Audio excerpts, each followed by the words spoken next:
You gotta know when to hold 'em, know when to fold 'em, and know when to walk away. Yeah, I'm quoting Kenny Rogers, and no, this is not a poker tutorial, but it is about a kind of gamble, one I see a lot of buyers making right now. Here's what's happening.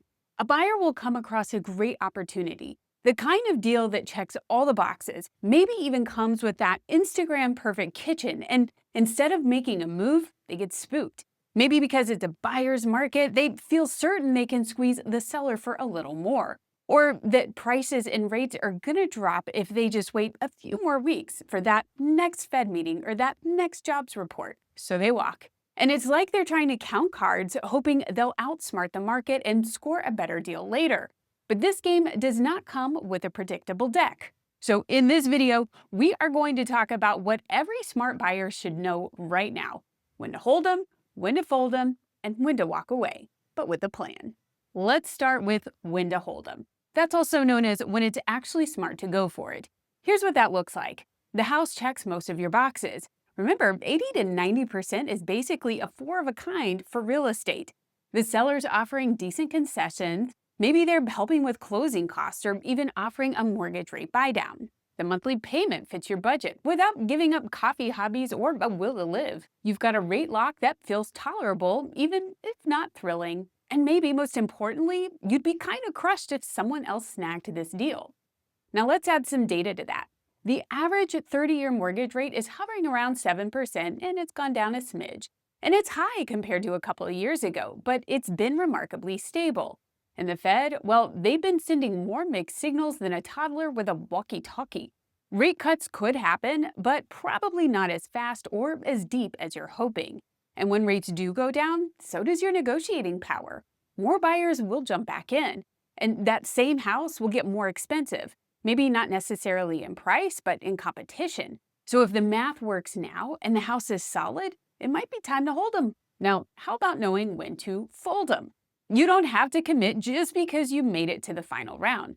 Sometimes walking away from the house is the smartest play you can make. Now here's some tips on when to fold. Maybe the inspection reveals a money pit and the seller shrugs and says, oh, take it or leave it. You feel rushed or pressured, but your gut is throwing red flags like it's the World Cup.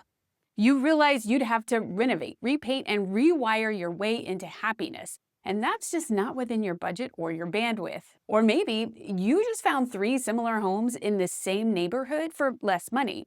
That's your cue to reshuffle. Here's the thing. In many areas, overpriced homes are just sitting. Days on market are creeping up. And sellers who missed the spring frenzy, well, they're more open to negotiating now. So folding doesn't mean quitting. It just means playing a smarter hand. And then there's walking away. Now, this isn't about one deal. It's about knowing you might not be ready for the table at all. And that's okay. Here's when to walk away. Maybe your finances aren't stable. Maybe your job situation's shaky, or you're carrying too much debt. Or you simply don't know where you'll be in the next 2 years. Buying a home should feel like a step forward, not a leap into chaos. So if you need to sit out this hand, sit out. Build your savings, improve your credit. Come back to the table when you've got better cards. And here's what I always tell buyers in this situation. Stay in touch with your realtor, stay in touch with your lender, and set up a plan. Because markets change, inventory shifts, rates move. So maybe you're walking away for now. But if you've got a clear game plan, you'll know exactly when it's the right time to walk back in. And Kenny was right about another thing. You never count your money while sitting at the table. Because real estate isn't about winning the jackpot. It's about knowing how to read the room, understanding your odds, and choose the move that puts you in the strongest position, not just today, but for the long term. And every good card player knows you don't just play your hand, you read the table. Same goes for real estate. Because when you're eyeing a property, it's not just about your offer. It's about how the listing is performing. Is the seller holding a strong hand, or are they getting a little desperate to deal? Here's one way you can tell. I built a tool called the Listing Activity Analyzer, and it uses Zillow's own data to help you get a read on how much traction a property is actually getting online. We're talking total views, saves, days on market, and how those stats compare to the benchmarks Zillow created when analyzing their massive data set of homes and the activity associated with each, and compared it to how quickly those homes sold. If the numbers are low, you might have more leverage than you think. maybe that seller's been bluffing. If the numbers are hot, tons of saves and showings, that's a signal you may need to play your hand fast and strong. It's not a guarantee, but it gives you some good intel. Because in this market, knowledge is power. And sometimes it's the edge that wins the round. So if you're wondering whether now's the time to push, pause, or play it safe, run the listing through the analyzer first. Scan the QR code right here, or click the link in the description for the listing activity analyzer.